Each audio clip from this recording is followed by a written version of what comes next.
AI itu udah ada di mana-mana kan? Dari HP kita sampai di rumah sakit. Tapi pernah nggak sih kepikiran, kok bisa ya teknologi secanggih ini bikin kesalahan fatal? Nah, di sini kita bakal bongkar salah satu biang keladinya, masalah data yang nggak seimbang. Jadi, kenapa sih AI ini kok kayaknya susah banget ngenalin hal-hal yang nggak biasa? Misalnya nih, salah diagnosis penyakit langka atau gagal mendeteksi penipuan yang super canggih. Jawabannya ternyata ada di makanan yang kita kasih ke dia, yaitu datanya. Oke, biar gampang bayangin data yang dipakai buat ngelatih AI itu kayak kue donat ini.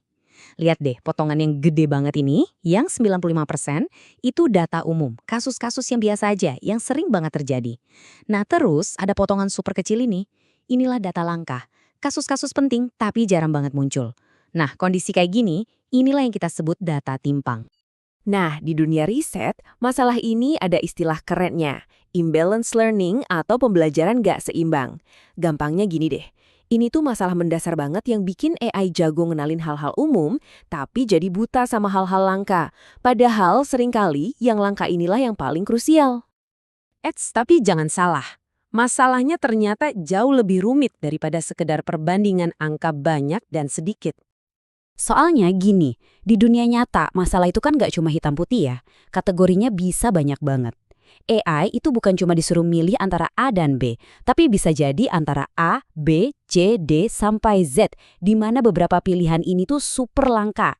Nah, ini yang disebut ketidakseimbangan multikelas. Dan percayalah, tingkat kesulitannya itu naik berkali-kali lipat. Dan disinilah kita akhirnya ketemu sama penjahat yang sebenarnya. Ternyata bukan cuma jumlah datanya yang jadi biang kerok. Ada faktor lain yang bikin kerjaan AI jadi super duper berat. Para peneliti nemuin sesuatu yang jujur aja cukup mengejutkan. Ternyata yang namanya tumpang tindih kelas atau class overlap itu masalahnya lebih besar daripada sekedar datanya nggak seimbang. Nah, ini dia biang keladi utamanya. Oke, tumpang tindih kelas itu apaan sih? Gini deh, coba bayangin data yang ideal. Kelihatannya kayak gini nih, kelompok-kelompoknya rapi, terpisah dengan jelas. Gampang banget kan buat AI buat narik garis pemisah di antara mereka? Tapi di dunia nyata, data itu seringnya kayak gini, berantakan, tumpang tindih, campur aduk. Nah, ini yang bikin AI pusing tujuh keliling. Garis pemisahnya harus ditarik di mana nih? Inilah inti masalah yang sebenarnya. Oke, masalahnya rumit. Terus gimana para ahli nyoba ngatasin ini? Nah, strategi populer yang pertama adalah dengan membentuk ulang datanya. Istilah teknisnya resampling. Di sini ada dua pendekatan utama. Yang pertama oversampling. Gampangnya kita kayak memfotokopi data-data yang langka biar jumlahnya jadi banyak.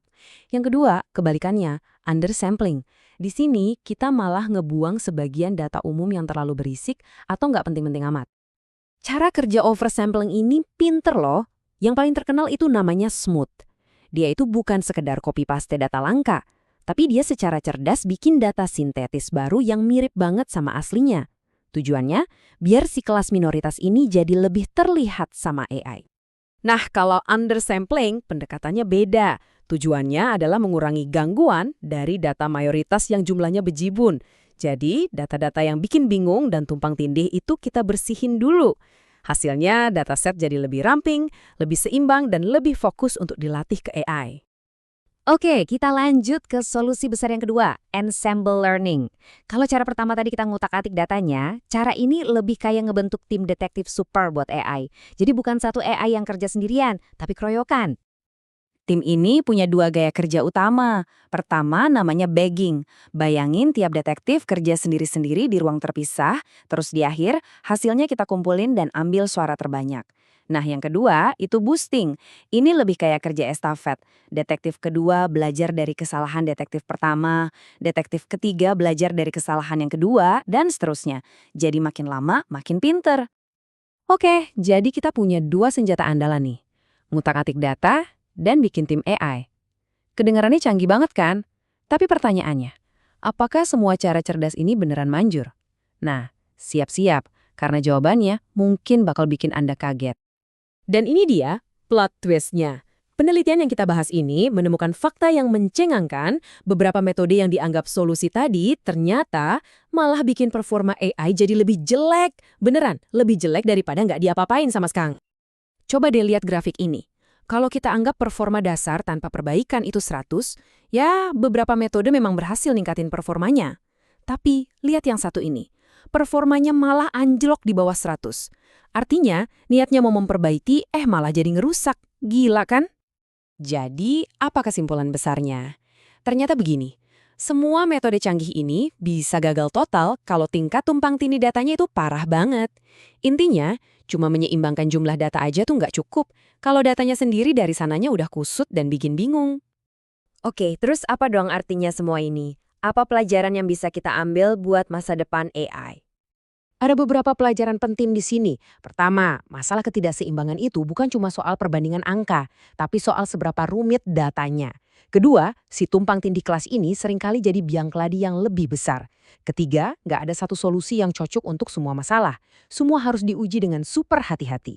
Dan yang paling penting, keempat, kita butuh metode AI yang lebih cerdas dan sadar konteks, bukan yang cuma bisa ngitung. Dan semua ini akhirnya membawa kita ke satu pertanyaan besar yang mungkin sedikit bikin merinding.